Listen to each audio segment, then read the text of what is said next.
Okay, good afternoon, everybody, and welcome to the third session of Sunoikisis Digital Classics Summer 2020. Today, we have our first session about text-bearing objects, because our syllabus is to have two different sessions on this topic, and today we have three guests. Well, myself, you know me, Monica Berti, but of course before I have to introduce our other two guests. You know them very well, Gabriel Bodard from the Institute of Classical Studies, London, and Dimitar llliev from the University of Sofia. Okay, and well, I don't have to say more because you know them very well, even that they have been contributing a lot to Sunoikisis Digital Classics. As usual, we have our class outline on GitHub. I apologize for the fact that today the outline is not complete, but we are working on these two sessions, and we will fill in after at the end of this session. Anyway, we have a plan, and we have different documents for these two sessions, and the next week we will also include numismatics, and one of our guests next week will be Lili Grozdanova. I apologize for my mispronunciation, from the University of Sofia. She's an expert of numismatics. So, and numismatics is something that we have been discussing in Sunoikisis, but we never scheduled an entire session about numismatics. So we will see what we can talk about next week. Also, because this semester is a bit special, because due to the current situation, we can offer, of course, many things online, but every one of us is quite busy with extra teaching. Anyway, I would like to start. I started because I am the first in this session, and today we talk about well, two objects and then a corpus of bearing objects. I will start with the marmorparium, an inscription.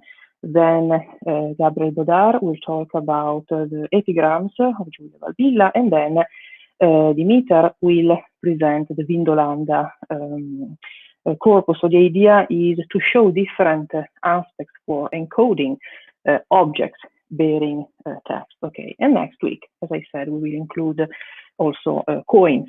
We will talk about numismatics. So I think I can share my screen. Okay. Okay, and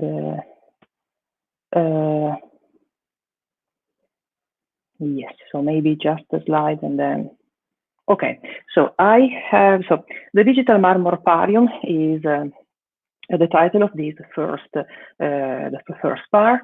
So the marmorparium, one second, that I'm going to the slides. Okay, to summarize, the marmorparium, the so-called marmorparium, is a Hellenistic chronicle of marble. Basically, is a list of events for a long period of time, as you can see from the 16th century to the 3rd century before Christ. And the interesting thing about this document is that we have basically a Pan-Hellenic history with a focus on Athens, but the interesting aspect is the double chronology, because we have for each event a double chronology, as I will show you later. The author of the text is unknown, and the date also of composition publication is unknown, because basically we have only a terminus postquam, 264 BC, and also the ultimate purpose of the document is unknown, the original location is unknown, and there are also chronological issues. And today, of course, the goal is not to discuss about the complexities of the document in this sense, authorship, and ultimate purpose. But in any case, the marmorparium is a well-known document because it is an important document for our Greek chronology, and it is a list of events. The goal today, again, is not to discuss about these complexities, but to show a few examples for encoding information about chronology and prosopography in inscription. Okay, so we have a text-bearing object with a list of events, and we have specific characteristics that are interesting for a digital edition. The marmorparium, well, the stone. Today we have two fragments of these stone, two different fragments. One is preserved in Oxford at the Ashmolean Museum, and the other fragment B, is preserved in the Archaeological Museum of Pharos. Here you can see two pictures taken in 2015. So this is the current situation. What we have, these are the two objects we have. In this, and this is for later when you will see the session by yourself, you have here an outline of the text structure. In the three part of the text, we have a list of events, and the important thing is that the chronology is based on names of Athenian kings and then archons, and there are also numbers to express the chronology. Okay, so we have names of kings and archons, and these names are not only prosopographical information, but first of all a chronological information, because at the time names of kings and archons were used to date years, but we also have in this document a parallel system represented by acrophonic numerals, as I will show you later. And for each event, we also have a short description, okay, of the event itself. And if you want to get more data and information about the Marmorparium, there is a project. You have here the URL. The Digital Marmorparium is a project developed in Leipzig where you can get data, images, drawings, linguistic annotations, chronological annotations, and also XML files with an encoding of the inscription. But today I would like to focus on three aspects, I have to say. The first one is character encoding. So this document, which is complex, is an opportunity also to think about the current situation of character encoding for historical documents.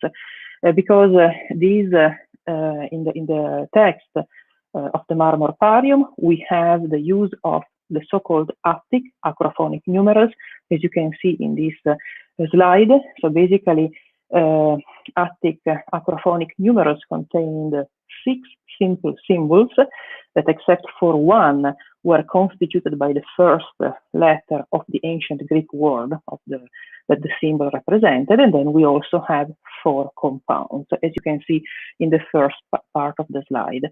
And below, you can see the acrophonic numerals used in the text of the Marmorparium. We have these 7 symbols for 1, 5, 10, 50, 100, 500, and 1000. And these specific symbols are used in the Marmorparium to represent years, but also age of people and other dates. Why I'm mentioning this? Because, and in this case, we have an example, because today, thanks to Unicode, technically we can represent also these Attic acrophonic numerals, but sometimes we still have issue. I have a first example here with the event concerning the trial over the Areopagus, where, and you can see the Greek text in the above in the slide. Then you have the epidoc encoding here of this single event, and then you have the English translation. And as you can see in the text, we have in the third line of the event, we have first a reference to the year. This is the number of years elapsing from the certain archon, and this number is expressed with acrophonic numerals, which is, as you can see in the English translation, 1,268 years, corresponding to modern conventions to this date that you have in parentheses. And together with this number, we also have the reference to the king, okay, for that specific year. Kranos was king of Athens. So here we have 2 chronological pieces of information. The first one is the acrophonic numeral, and the second one is the name of the king, okay? I will go back to the, well, but I can say this, I have, okay, here we can see this. In the epidoc encoding, we can represent this chronological information. As you can see here from, if you follow me on the slide, you can see that we have an element for representing, for converting the text on the stone into modern conventions and to represent the actual year, date from to, when custom is the attribute, okay, to also represent the number in the inscription. Then we have the dating method, because of course in this case we are encoding a specific text with its dating method, and then we can also specify the type of numeral, which is acrophonic. And after that, and you can see this red arrow, you can see how we represent, in this case, the numeral, okay? You will see a mixture of Greek letters and HTML numeric codes underlined in red. The reason for this is that technically we have in Unicode the two symbols for 5 and 50, but not every font can represent this symbol, and also we can also have problems in browsers, and so in the end you can get as a result just two square brackets or other symbols. So the thing is that we have to be very careful in this sense, in this case, because if we want to preserve the information, that here we have a 50 and a 5, we still have to use these HTML numeric codes to preserve the information. Otherwise, the risk is to lose this information. And this is an example. So in these few lines of epidoc, you can see, okay, we can represent the complexity of this chronological information. We can do that today, okay? We can be very precise, but we still have technical issues in this sense, which is part of character encoding. Technically, we can represent today ancient Greek, but not everything. For example, for archaic Greek, we still have issues. We can't represent everything. And then after that, we have also the reference to the king is not encoded in this screenshot, because in this screenshot we only have a few elements for supplying letters, but I have examples in other slides. Okay, I apologize for self-promoting, but in a book that I recently edited, James Tauber, who is an expert of character encoding, devoted specifically a chapter about character encoding of classical languages, where he discusses various problems concerning especially ancient Greek, okay, issues that we still have in spite of Unicode for representing ancient Greek. And then, okay, I have another example where we can see again how we can encode different pieces of information. This is another event of the Marmortarion concerning the battle in Marathon, where we have different pieces of information, because as you can read from the English translation, okay, we have a reference to the time the battle in Marathon occurred, the Athenians fighting against the Persians, and Artaphornes, Darius' nephew, and Datis, the commander, which the Athenians won 227 years, okay, corresponding to 490 BC, when Pheidippides II was Archon in Athens. And then we have a further information, because we also have a reference to the age of the poet Aeschylus when he was fighting at Marathon. And we can represent these different pieces of information. Well, we have a starting point, because also this expression in ancient Greek, from when, okay, so this is not technically a number or a precise chronological expression, but has a chronological meaning.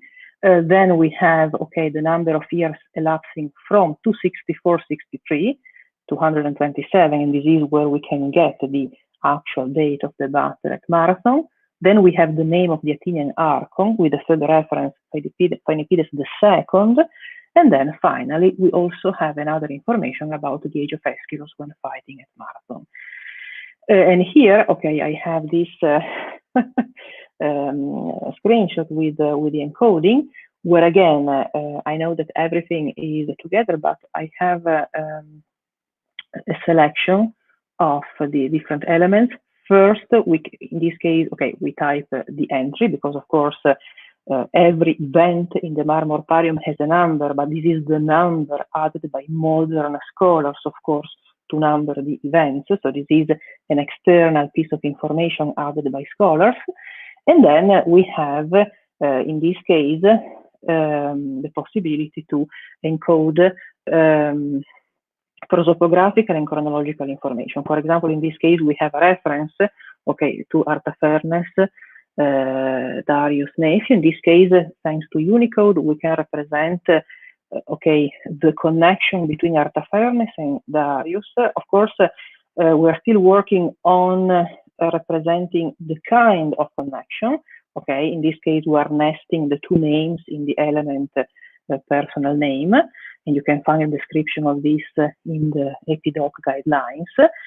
And the idea is also to connect this with the ontology of SNAP, which is a project, and Gabriel Bodard, of course, can add more things about that, standard for networking ancient prosopographies, where the idea is also to annotate personal names like this and represent relations among names, like in this case where we have a family relation. And here you have a link to the ontology and the work of this project, and you have also other Sunoikisis sessions about this project. And of course, the idea for the Marmorparium using also SNAP ontologies to represent other complexities, like, for example, the name of the father and the mother, because we also have these examples in the Marmorparium, how to represent the reference to the first or the second. In the case of the battle at Marathon, we have a reference to Phenepides the second, okay, because there is another Phenepides the first. How can we represent this, which is also, again, chronological information, not only personal information, and then collective nouns. So these are examples from the Marmorparium. This is something that we can already represent in XML, in Epidoc, which is a subset of the TI, but we still need further work to be more precise for this information. And then, again, as you can see here, a possibility in the case of an archon, in this case we have this expression, okay, Phinepos or Phenepides. Here, as you can see, the text is damaged, and so there are different possible, different possibilities, okay, for interpreting the name. Anyway, we have again here this information. The second, okay, Phinepos or Phenepides the second. How can we represent this? We don't have now the possibility, but in this case we can add the chronological information, because in this case we have the personal name, but Phinepos or Phenepides was not only a person, but was also an archon. And a first possibility would be to include this information in a date element, where we can add the date of this archonship, which is the date of the battle at Marathon, in order to encode it. And in this case, the date is fixed. Okay, there is an agreement in scholarship about the date of the battle at Marathon, but for other cases, of course, we could add different dates where the chronology is not certain for an archon. And then, of course, in the same event, we also have place names, and here I refer to okay, the gazetteer Pleiades, but I'm not going to talk about geographical names because this is part of other sessions. And then again, to show other other pieces of chronological information, in this case, again, for the event concerning the battle at Marathon, okay, we represent, as you can see here, the number of years elapsing from a certain year, and this is how we get the date of the battle at Marathon. And again, we can represent the acrophonic numeral. And then another possibility is to encode the age of the poet Aeschylus when he was fighting at Marathon. And so again, we represent the acrophonic numeral, but the type in this case is age, and we can also represent the fact that he was 35 years old. So as you can see here, the same acrophonic numerals, of course, used for different purposes, and we have to encode this. In this case, you can see the acrophonic numeral. Of course, the convention is to represent it with the HTML numeric code, the corresponding one, in order to preserve the information. I know that it's not comfortable to read the number in this way, but this is important to preserve the information and not to lose it when we use different fonts or, for example, different browsers. And finally, I can also mention another event where we have, for example, a reference to the 21st year of kingship, okay, the king Aeschylus in this case. And again, we can also, in this case, we don't have an acrophonic numeral, but we have the name and we have the reference in letters to the year, and we can represent it again with an attribute type in this case, which is the octespan. So we don't have the age of a person, but the number, the office spans basically as the attribute says. So I think this is enough for the Marmorparium. I was just to point to this single things. Again, if you're interested in the document, you have full documentation online, not only in the class outline in Sunoikisis, but through the website of the Digital Marmorparium project. You can get access to data. You can visualize the complete XML encoding of different editions of this inscription and compare different possible interpretations of the chronology, because there are many issues in this case. So now I can stop for my part, and I think that we can now analyze a different document to analyze different other aspects for the digital encoding. And I think that Gabby can present this part. So, okay, here we are. Cool, thanks.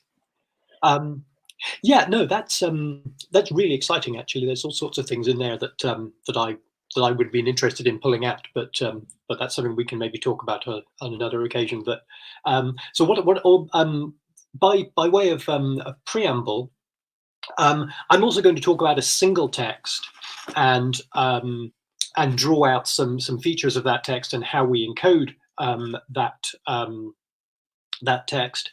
But the contrast between the text that Monica's shown, the Marmorparium, and the text that I'm going to show, which is one of the epigrams of Julia Barbilla, is that the really interesting information about my text is external to the text. The text itself is not all that interesting. I mean, there are some interesting features, especially linguistic features, but the most of the interesting information is outside of the text. So it's slightly different features of how we capture and encode that information that I'll be showing. So if I just share my screen there, if you could put that up, Monica.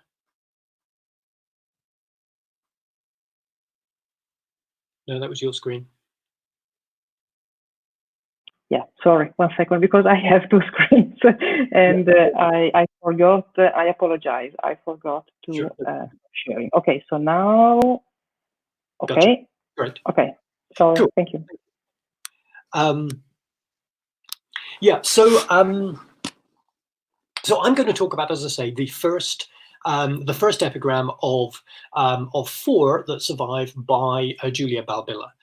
Julia Barbilla was a Roman noblewoman well, a Commagene noblewoman in Rome, who was a friend of the Emperor Hadrian and his wife Sabina, and she travelled with them to Egypt to see the Colossus of Memnon, as it was called. It's one of the large statues of Amenhotep III, in fact, but the Romans were convinced this was the Greek, the figure from Greek legend, Memnon.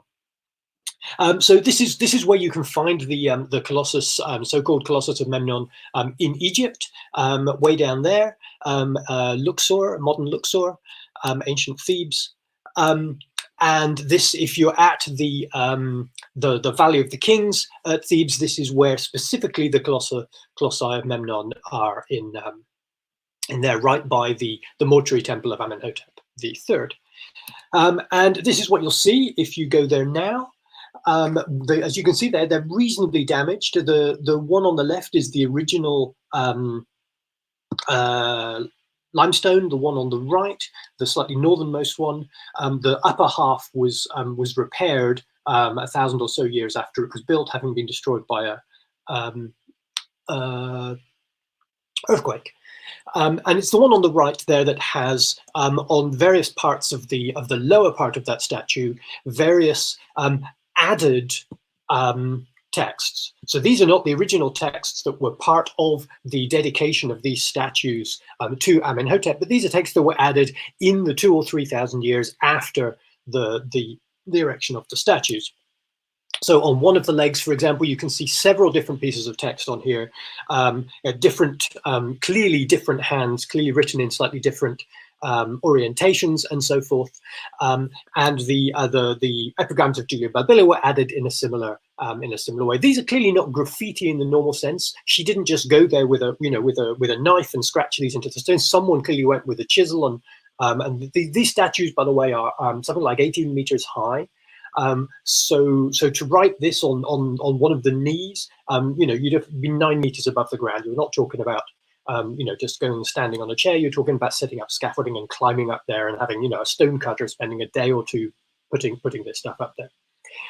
So that's the sort of context of the text. And as I say, there's 4 of these epigrams that she wrote, and these were fairly conventional, pious epigrams, celebrating the Emperor Hadrian and his piety, celebrating the Empress Sabina, celebrating her own ancestry.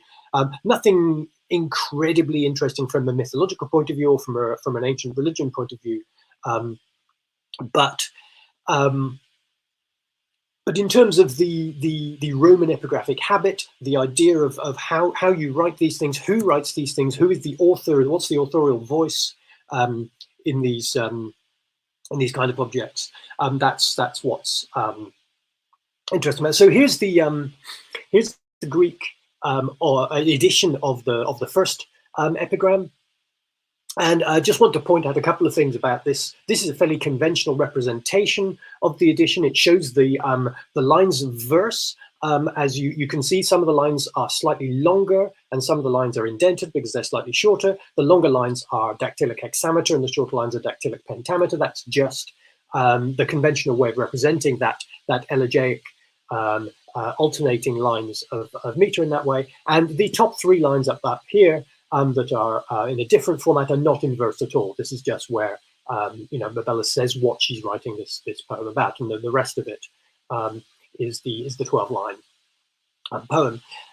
And you'll see a couple of other things in there, such as some corrections, which we'll look at later. And there's quite a large hole in the middle of this text where you can see these bits of text in square brackets that are not visible on the stone anymore. You could see that there was quite a lot of damage to the statue in the earlier photographs. I'm not necessarily assuming that everybody is going to read and appreciate this as a Greek poem, so I'm going to put up instead a distinctly non-poetic translation of this epigram. This is what would normally be called, probably by a reviewer, a fussy or pedantic translation. It's making no attempt to be readable. It's just trying to capture the language of the original in relatively smooth, but not in any sense literary English. So you can see she basically just says that Hadrian went to the statue of Memnon, which famously sings to its mother Dawn at the beginning of every day. We assume that's because of the stone heating up and a fissure in the stone caused by earlier damage, creating some sort of sound at the beginning of the day when the sun shines on it. But that's not entirely clear because that fissure was mended about 1800 years ago, so it no longer makes that sound. And so Hadrian turned up, and the Memnon, the great hero, rather than just letting out this sound once, as he normally did at dawn, let out this sound 3 times in honor of the great Hadrian. And so, Hadrian asked for this inscription to be left behind to thank him for that. So it's a fairly banal, pious inscription in that sense. This inscription has been translated several times. My translation, my current translation, as I say, is the one that I just described as being very fussy and pedantic, of low literary quality. I just want to be clear that I wasn't maligning any of the other translators with that description. And so one of the things that that was interesting to me was to attempt to align these translations to each other. And apologies for this slide loading very slowly. I'm not sure what's happened. I'm going to try and back out. Not sure what's happening to this slide here. So this slide was just going to show a screenshot of the Ugarit eyeliner site, which has been presented before on Sunoikisis, so many of you will have seen this before. And this is simply a tool for aligning 2 or 3 translations or 2 or 3 versions of a text to one another at either a phrase or a word level. So we simply had lined up the original Greek text, my English translation, and one of the early French translations, side by side, with the alignments between the words. Thank you, Monica, for bringing this version up when my screen wasn't showing it. Side by side and aligning, and this helps us to get word level alignments and equivalents, as well as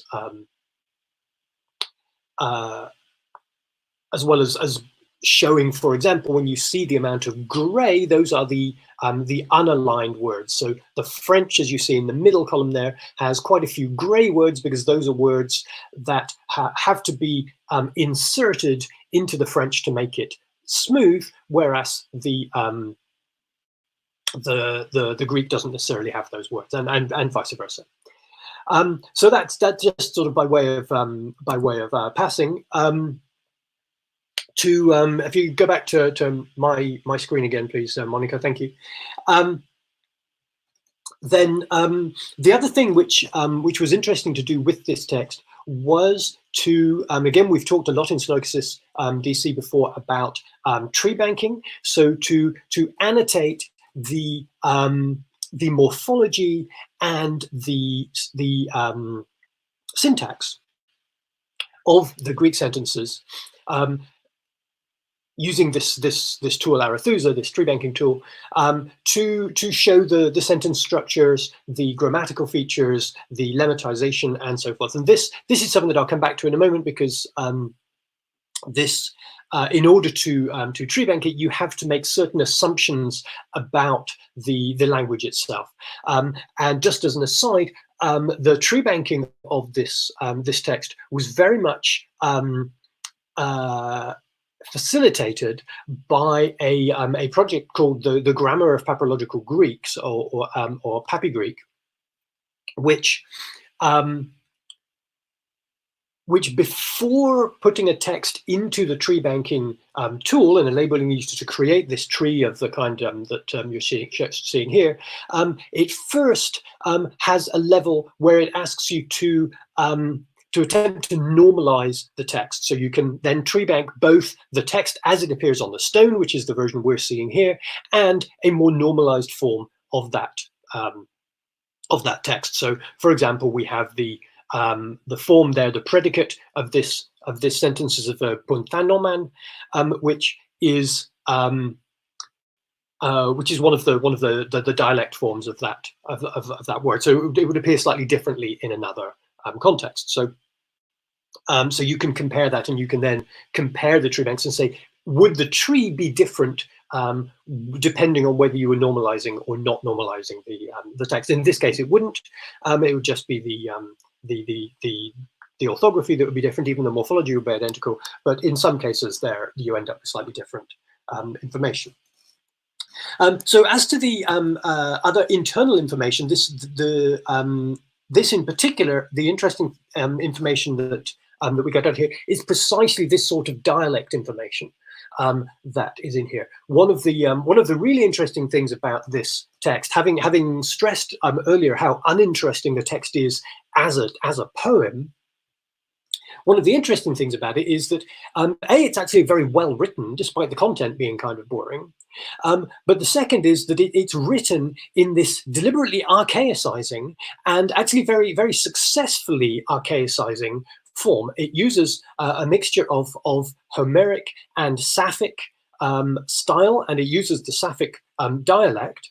And it seems, you'll notice that the two words that I've highlighted in here that both are spelt with a digamma character, which is a character which doesn't exist in classical Greek, but existed in other dialects of Greek, and especially in older dialects, but did exist in the Sapphic dialect,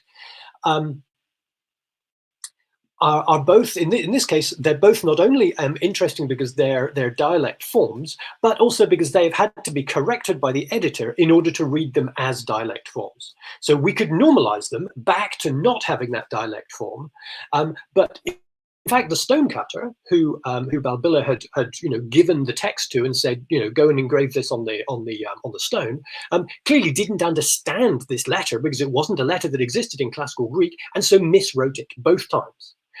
Wrote it, I think, might have just written it looking just like an epsilon or something, because the digamma, as you can see, looks like a Latin capital F. So they thought, well, maybe she just forgot the bottom stroke, and so anyway, they miswrote that digamma. And so we've had to reinterpret that because it would have made no sense without it. The other sorts of dialect forms that turn up in here are things that are very specifically Sapphic dialect. Alio up there for helio. It has a different vowel, and it doesn't have any rough breathing for the word for the sun. And groppata is what in Attic Greek would be written grammata. It's just words. So there's these various dialect features which turn up in here as well. And I mean, I should say I've said this is a very successfully written, a very competently written poem, and the use of dialect in here is actually very nicely done. Not all commentators and editors would agree with that. Some commentators have said that it's quite fussily written, and that in an attempt to make it look archaic and Sapphic-like in dialect, it's created what's not nonsense, but not poetically good. So there's different interpretations of that, and it really does come down to in many ways whether you start from the assumption that Balbilla was a poet, or whether you start from the assumption that she was basically a sycophant, writing this for the emperor, which will lead you to say, that she's doing this in all sorts of odd ways. I mean, other kinds of interpretations have been used as well. There is a reading which I apologize for not being able to cite who made this suggestion, but this was discussed at the Society for Classical Studies last year. That the use of Sapphic dialect in one of these other epigrams, which is dedicated specifically to the Empress Sabina, who famously had quite an unhappy marriage to Hadrian.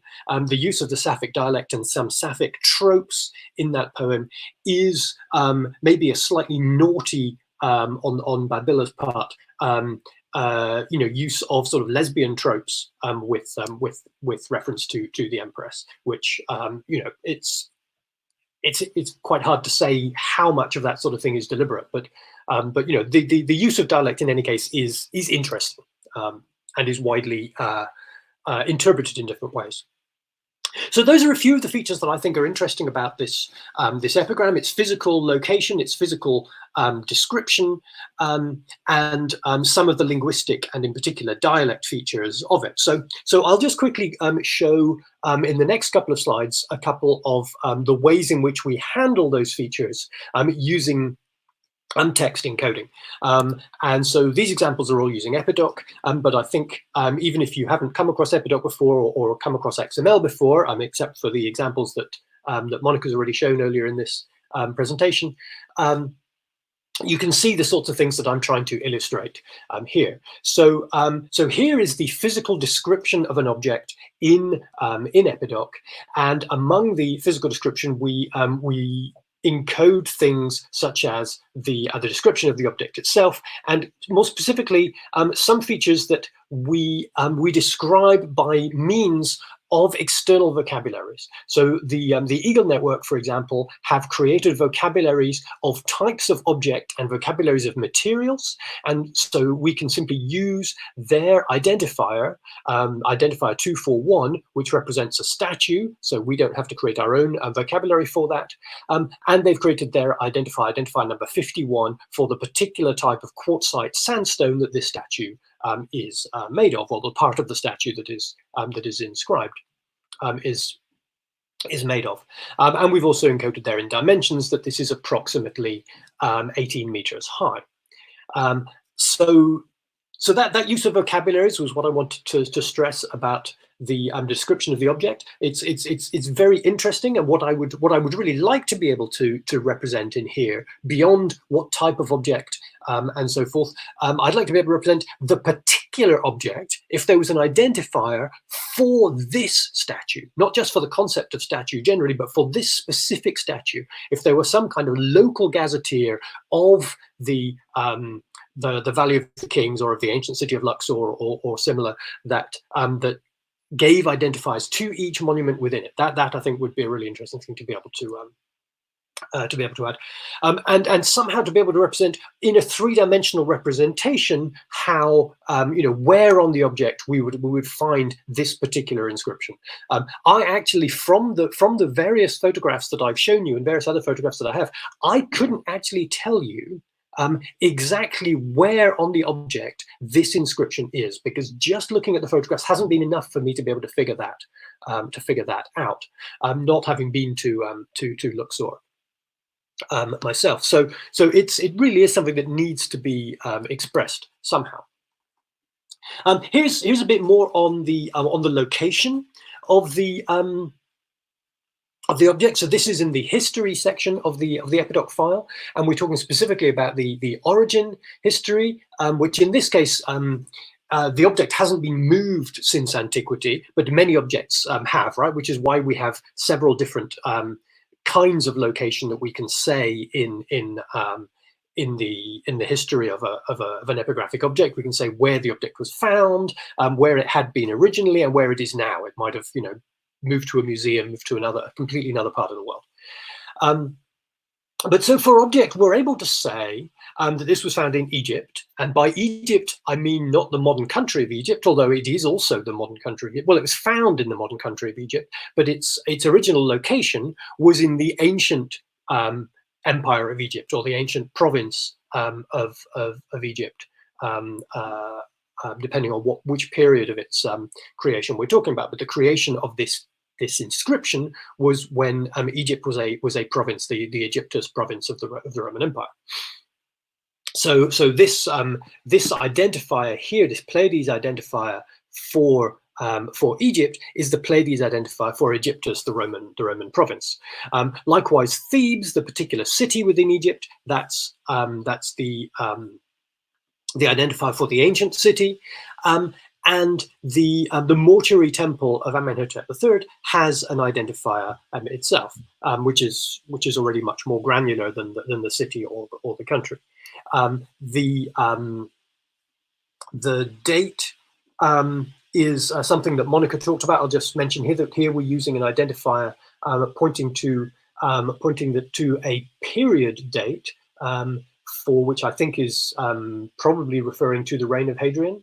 That identifier, the identifier is not human readable in this context, so I can't remember exactly which identifier I used, but that gives us that sort of context. So this is where I'd said if we had an identifier for this particular statue, even more granular than the mortuary temple, but which statue in the mortuary temple complex this is on, and then where on the statue. These are things that, you know, the creation of a urban gazetteer would answer the first. For the second, we'd really have to be talking about you know, some kind of ontology of 3D objects that that enable us to point to where on the object this is. Last couple of slides then, just how we've encoded some of the information within the text that I've already highlighted. So as Monica's already talked about how you know, she tagged names in the Marmorparium and people.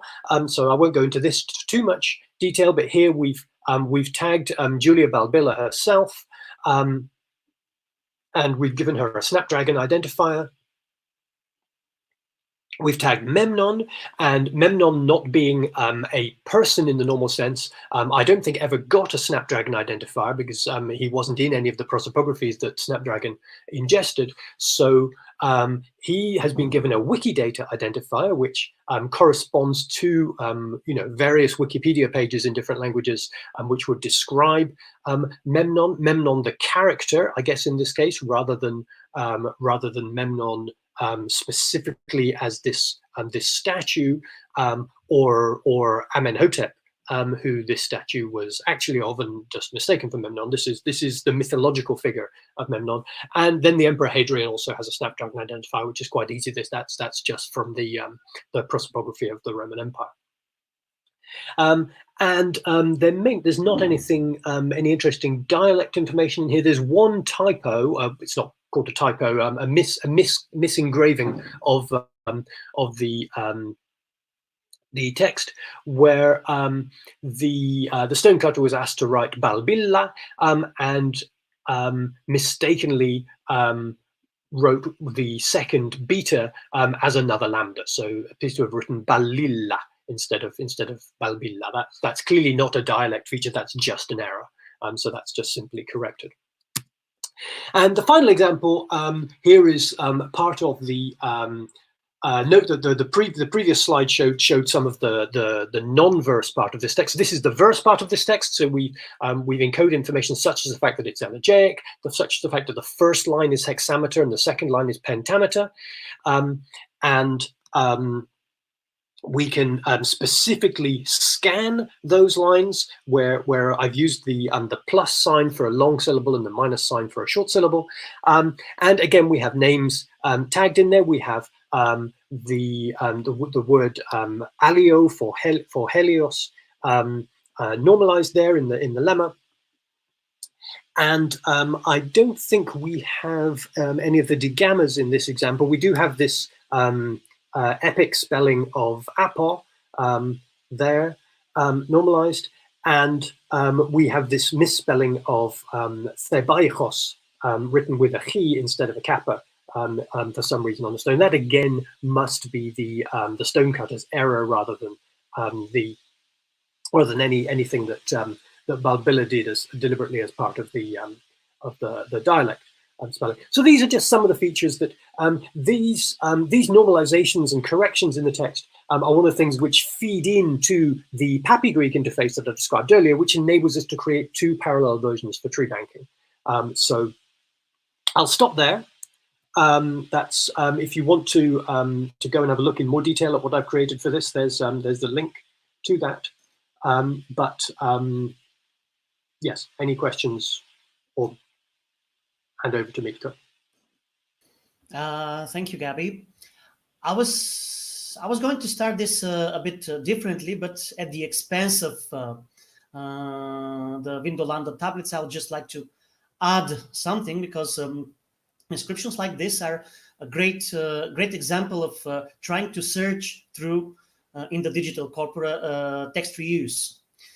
because especially verse inscriptions heavily rely on formulae, on typical metrical sedes and things like that. So, and I think in this session we need to mention a resource which is of great importance. There are several big inscriptional databases of which I'm going to mention. I'm going to share my screen. Okay, are you seeing this?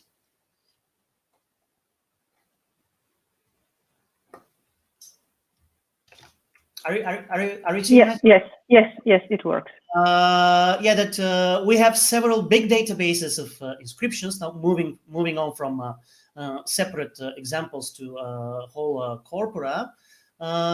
This is a really huge database, the Packard Humanities Institute Greek inscription database. When you can search for, especially for those really quirky and weird examples, some of them I suspect artificial, of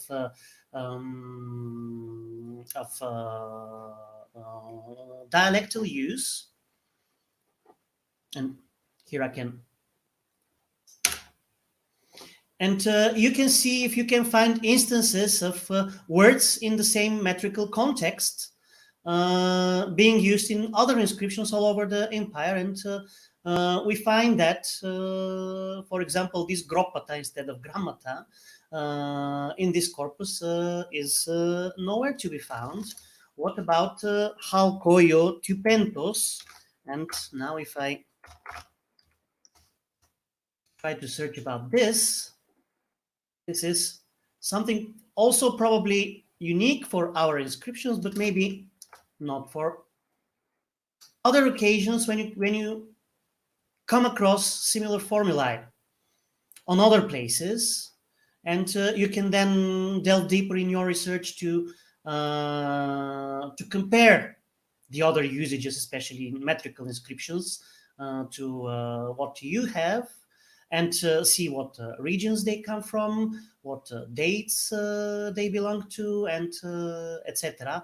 The bad thing about this particular database is that you only have the texts, you don't have the metadata of the monuments, but at least if you can use this as a digital aid and then try to browse the printed corpora if they are at your disposal, this saves a lot of time.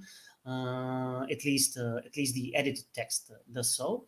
And now I'm gonna move on to something completely different.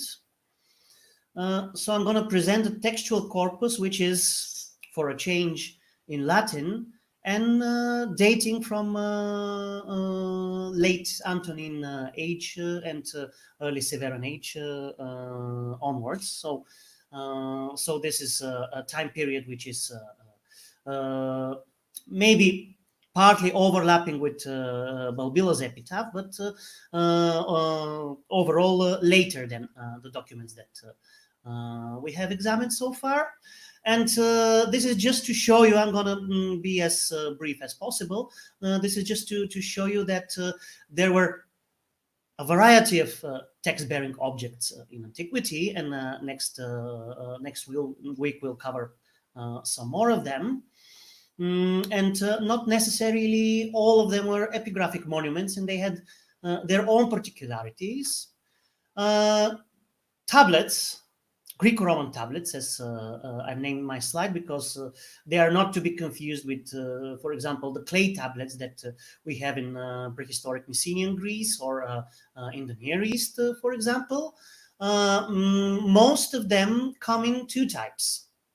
One is wax, which is probably the more popular one. Wax on wood, and then you write with a sharp metal stylus, and on some of the most popular images from antiquity of people holding or people handling and using such objects are of this type of tablets covered with wax, on which you can scribble short notes, and then you can erase them and write anew. Other type of tablets are tablets which are also wooden, but use ink, which are the type of tablets that Vindolanda corpus is about. In contrast with the epigraphic documents of the kind we have examined so far, these are slightly more informal. They can be used, as I said, for notes. They can be used for correspondence, private correspondence or public correspondence, more often private letters. They can be used for certain types of law documents, such as contracts or lists, inventory lists of stuff, and other things like that. Generally, they are made of. They're not made of stone. They are made of a material which is not very durable, and the bulk of them has disappeared since antiquity. But there are some notable group findings, some notable collections that have been made throughout the 20th century, and are now primarily used for the study of these types of documents. The first and foremost one, probably the most popular, is the collection of Vindolanda tablets. The second one, there are some other findings in the north of Europe, especially on the British Isles. The Bloomberg tablets, which were recently discovered in London, in the heart of the city of London, I have to say, and they are probably the earliest instance of tablets found. There are the so-called Albertini tablets, named after a local curator of antiquities in Algeria, who described them in the 1920s, and they were for some period of time so popular finding that, as you can see here, they used to be represented on the Algeria's postal stamps for a period of time. And there are also the tablets, the tablet collection of Alburnus Major, which is a mining town in Dacia, in today's Romania, which is also very well studied and excavated. So as you can see, if you take care and research the spots when you find such an object most frequently, these are either areas which have swamps and things like that in them, or tough ground which can preserve non-durable materials such as wood, or spots with very dry climate, such as the mountains of Algeria near Tebessa, near where the Albertini tablets were found. So that you don't have a lot of findings from the core of Mediterranean, so to say, and from Italy, from Greece, from Spain, and places like that. You find them on the verges of the Greco-Roman world, where there are also some climate extremities, and probably in the same places, especially when the dry climate comes into question, where you are mostly inclined to find papyri. You know that the bulk of the papyri that we find are also from the Egyptian desert. So about the Vindolanda tablets, Vindolanda was a fort which has been excavated since the 1970s, and it's a very well excavated and very well studied Roman fort on Hadrian's Wall, on the 2nd century Hadrian's Wall, so on the northern border of the Roman Empire. Some of the northernmost parts of the Roman Empire, where some cohorts were located. with provenance from different places in the Roman Empire, and with recruits from all the corners of the empire, including some soldiers coming from the Balkans, from Syria, and especially from the Germanic border, the so-called eighth cohorts of the Batavi was prominent there, and they were of the type of the ink on wood tablet. They used, as you can see here, a specimen, black ink on birch or oak or alder wood, and they were usually organized in diptychs. So you see here pairs of thin wooden leaves, which were combined by some metal binding, and the bulk of this documentation is letters, and they have been published so far. The 850 pieces found and deciphered so far, which are stored in the British Museum currently, and part of them are on display at the museum, at some of the halls of the museum. They are published in 3 printed volumes. So now I'm gonna show you the digital corpus. There are supposed to be 2 digital corpora, but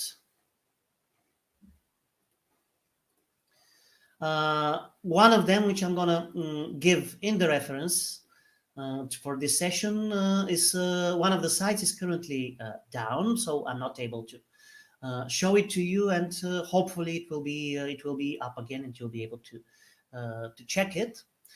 So here you have the whole collection of tablets, which you can browse or search. I have to say here that in the Vindolanda Tablets online site, you have the contents of volume 2 of the printed corpus, which is published. So out of the 850, you have tablets numbered 118 until 573. So this is not the whole corpus, but it's pretty representative for the whole collection. It is also accompanied by all the paratexts that you have in the printed volume. You have a short notice here about the way the digital corpus relates to the printed corpora, concerning images, metadata, notes to the texts, numbering of the text, which is something very important as a reference if you're gonna use this corpus in your work or teaching or research. Some notes about the digitization, which shows you that this is a project which was launched in 2003. So it used a version of Epidoc, which is one of the first versions of Epidoc, as far as I can see. And they also use a database. XSL database with all the information from the XML files fed into them. You have all the introductory chapters of the printed volume, and you have an accompanying so-called exhibition, which is a running text of the context of these tablets, something more about Vindolanda, with some illustrations which show you partly other text-bearing objects which are related somehow to the site. Here you have a map which is clickable. You can see different objects on the site, and you also have a general reference which helps you understand better the names and other notions and realia which are mentioned in the tablets. The Roman nomenclature system, also illustrated by examples, types of auxiliary units which were located at the castra of Vindolanda, military ranks you have, and sometimes illustrated by specimens from the text itself. Here you can see, I'm going to enlarge it. Here you can see an instance, for example, of the sign for cohort. This is cohors Felicionis, as far as I'm seeing. Felicio was one of the officers being there. So you also can get familiar from the source documents themselves with instances of using special signs and symbols, akin to what Monica showed you earlier about the acrophonic numbering system. So you also have, yes, you have numerals, you have different currency types illustrated by other text-bearing objects, which link to other portals and sites, such as the Portable Antiquity Scheme. For example, here you can see specimens of different types of coins with their recto and verso. You will see, you will hear more about this in the next session. And then you have the tablets themselves, and you have also a reference to the XML. Well, it does not work always, but you have also reference to the XML of each file, showing you the template according to which every tablet was encoded, its text and its metadata, together with works cited and etc. So you can also compare between the two, and it is also very useful to compare between. It is also very useful to compare between different tablets and see at the same time, in parallel, the. Here I'm going to show you a very popular instance. The tablet itself, the commentary to it, the translation, and the introduction, together with the bibliography and the addenda, all of which you can also find in print-friendly display, so you can print it as a material to check while you're offline. Here you have a very famous example. You usually have an image viewer which works by pop-up. If you click on the image, it doesn't work every time, but here I have opened it in another window. So here you can, at first hand, get some experience about Roman cursive writing, early Roman cursive writing, which is something really peculiar and unlike anything that you might be familiar with by looking at printed text or looking at monumental epigraphic writing of Roman inscriptions.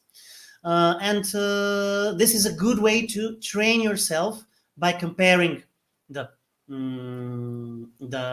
edition of the text and what you can see in parallel on the image. I cannot open it here, so I have to switch between windows, but ideally you can see both at the same time, and also comparing it with the notes that you have, which concern the paleography, the editorial notes about the text itself. For example, this is a letter from one Claudia Severa to Lepidina, which was the spouse of the Prefectus Cohortis, which was there at Vindolanda. And here you can see a commentary which says that probably this is the one and only instance where you see the Roman Gentilicium, in this collection at least, being abbreviated. And if you try to compare the lettering from the edition and on what you can see in the tablet itself, the good thing about the digital editions of corpora of text-bearing object is that usually you have very good photographs with very good quality, which you can consult and you can zoom in and out. Here you can see CL Severa, which is something that you don't see very well if your eye is not trained that good, but if you read several examples by this parallel comparison, you start to get slowly acquainted with this type of handwriting, and you also see all the editorial, which are of course encoded in XML according to the scheme I showed you. All the editorial sigla about letters which are omitted, letters which are unclear, which in that case are shown not with a dot underneath as usual in the epigraphic and papyrological convention, but with a slightly different color, slightly different letter color. And you can also see the different types of the different parts of the text. For example, because this is a letter consisting of two parts, as you can see here, I'm going to zoom it out, and it was supposed to be folded, and then on the outside, the name of the addressee was written, but on the inside was the content of the letter, as you can see it here. So here you see part 1 and part 2 of the letter, and you also see these sigla here, and you can see the recto and the verso back. This is where the addressee was written. You can also see the change of hands.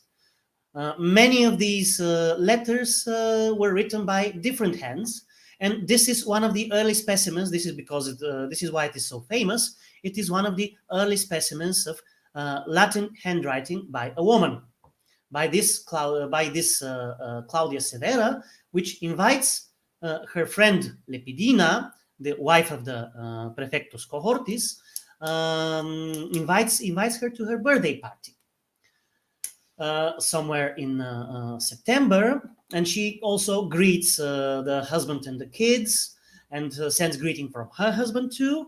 And then you can see on line 11 a second hand, a change of hands, which implies that the first part of the invitation, which is more formal but still quite affected in its tone and its linguistic style, you see that probably it was written by some amanuensis or some secretary, which is something which becomes clear from the notes also to each line. And then from line 11 on, this was written by the hand of Claudia Severa herself. So they used secretaries, but then they could also use they could also use their own hand in order to subscribe the letter. And then the first hand, the secretary, also writes the name of the addressee on the outside part.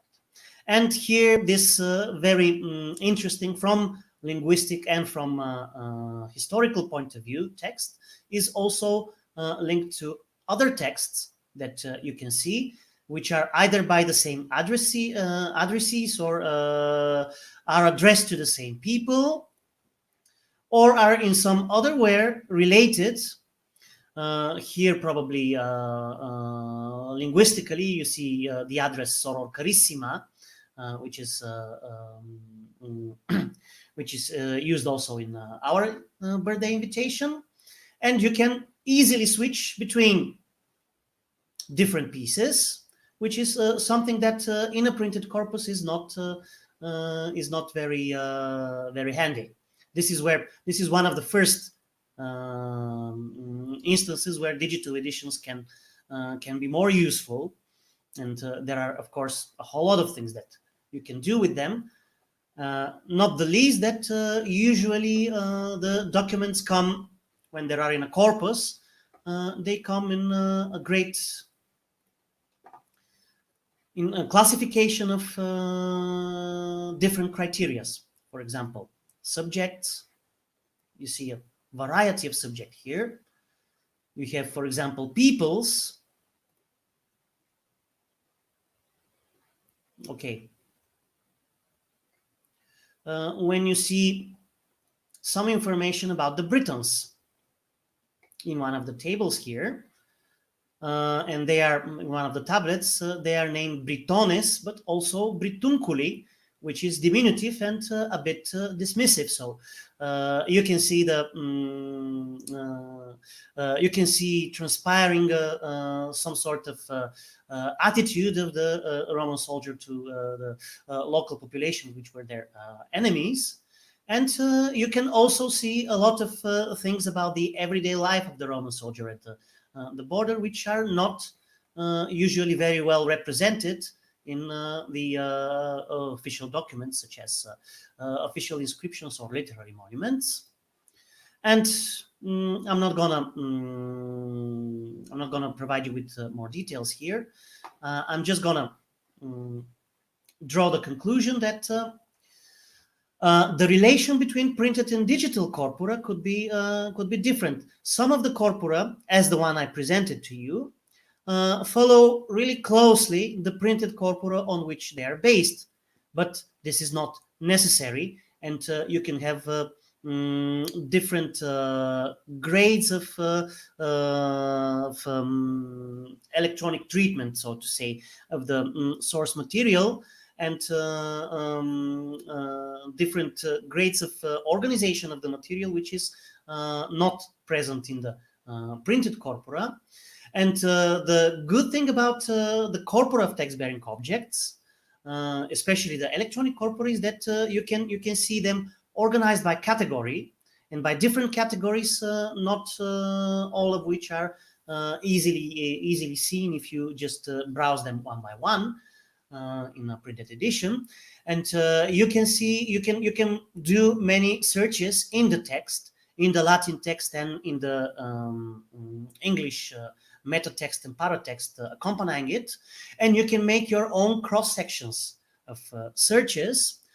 For example, you have documents listed by the name of the person who wrote those letters, and you can cross-search for other names to which this person was writing, or which were writing to them. So you can build up your own network of prosopographical network of people to and from whom the correspondence was taking place. This type of corpus, especially of corpora which come in by multitudes in collective finds, give you a very good overall picture of a given name or a given age or period of time, or what you can find in a given type of document. For example, an informal or slightly formal letter. And the digital edition of such document collections is very good for in respect to providing links to and from separate documents, by which you can easily make transitions according to topics or instances of usage which interest you. And I'm going to stop here because we're slightly out of time, and I'm going to stop sharing my screen. Okay, Mitko, thank you very much. Well, yes, we are a bit late, but we had many things to present. I don't know if there are comments or questions.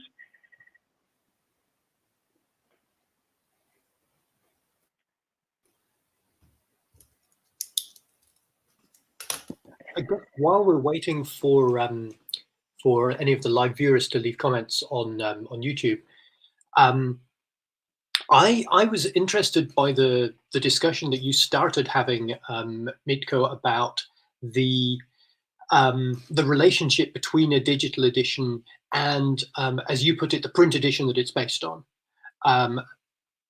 Sort of, I would take that a little bit further. Not all digital editions are necessarily based on print editions. Some are, could be an editio princeps or a completely new edition. And even ones that are in some sense based on, as Vindelander is explicitly based on the print edition, and the Roman inscriptions of Britain, which is a related corpus, is explicitly based on the print edition of that corpus. They all create something new as part of the edition. They all do new new interpretation, new commentary, whether overtly in the sense of pitching themselves as a second edition, or whether even just implicitly by by adding markup, you are adding interpretation. By changing the translation, by anything you do, by adding a search interface, you are adding commentary that wasn't there in the print version, because the print version didn't have a search edition. It might have had 20 indices, but the digital version probably has 40 indices. So it's new material. But I think that's sort of by the side. But I'm interested in the sort of finessing the question of when does a new version become a second edition, as opposed to just moving one version into another medium. Because you can have several print editions of one corpus, clearly, and we understand when something is a new edition rather than a reprint. When we're moving to digital, is the question different in any way? Well, probably depends on the way you order your material and the way you put it into context with the other material that you have. For me, this would be but as you said, even adding a search functionality to your collection already makes it something different from the printed edition. But is this a new edition of the printed corpus, or is this a new edition of the document which is born digital? This is a theoretical question, which I don't know where the boundary between the two stands.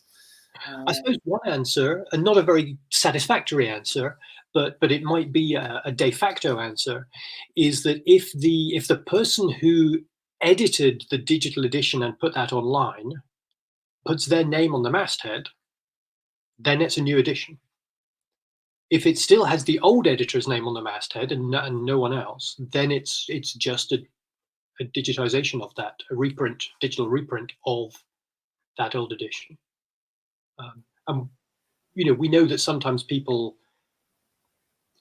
might not have their name on the masthead because they don't necessarily have the status, or maybe they're being too diffident, or they were hired to do this rather than doing it as a tenured scholar themselves, and all sorts of other reasons which really don't mean they had less intellectual input. But that is one, as I say, unsatisfactory, but it's one way to answer the question. Well, but this is why it's so important to make your XML that stands behind the interface really available and really explicit, so that people can see what you have done and document very well and very thoroughly who did what. In the change section of the XML template, there is such a section which is not necessarily visualized. But I will have to say that nowadays probably most of the corpora exist in they have new additions to them necessarily, because usually the printed corpora they might be based on are decades old now. It is very rarely that you have a printed corpus which is only several years older than the digital corpus. So by necessity, these are at least new editions, if not born digital collections of entirely new interpretations. Yes, I think I agree.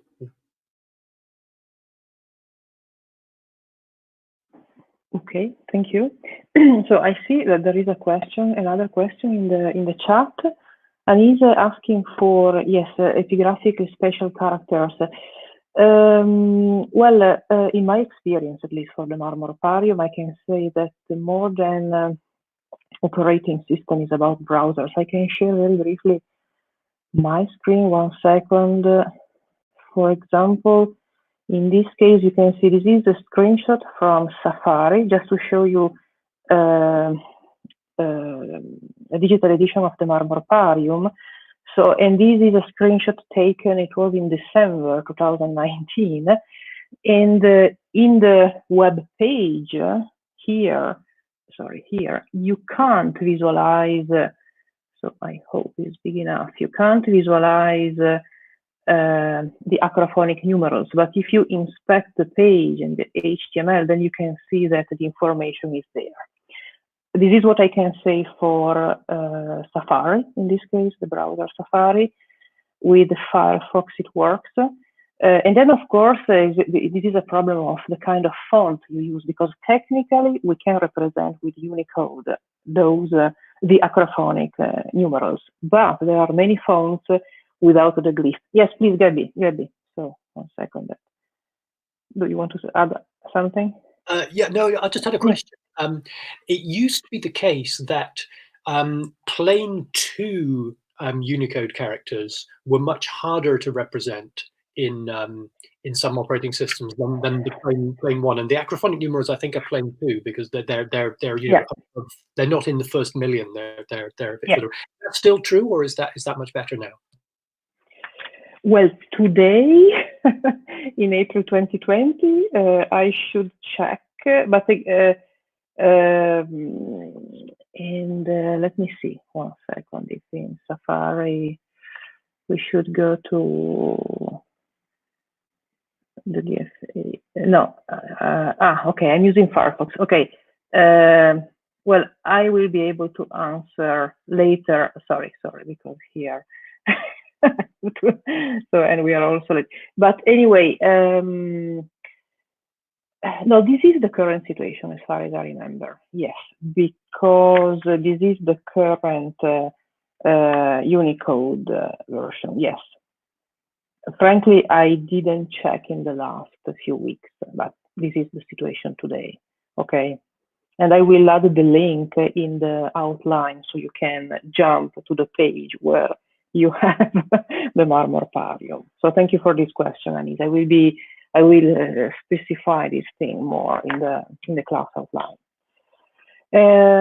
Well, I don't see other questions. Anyway, thank you for the discussion about digital editions and digital corpora. Of course, the Windowland tablet is a perfect example where we have we depend on the printed publication, and of course we have many other digital editions depending on printed publications. But of course we have the possibility also in this case to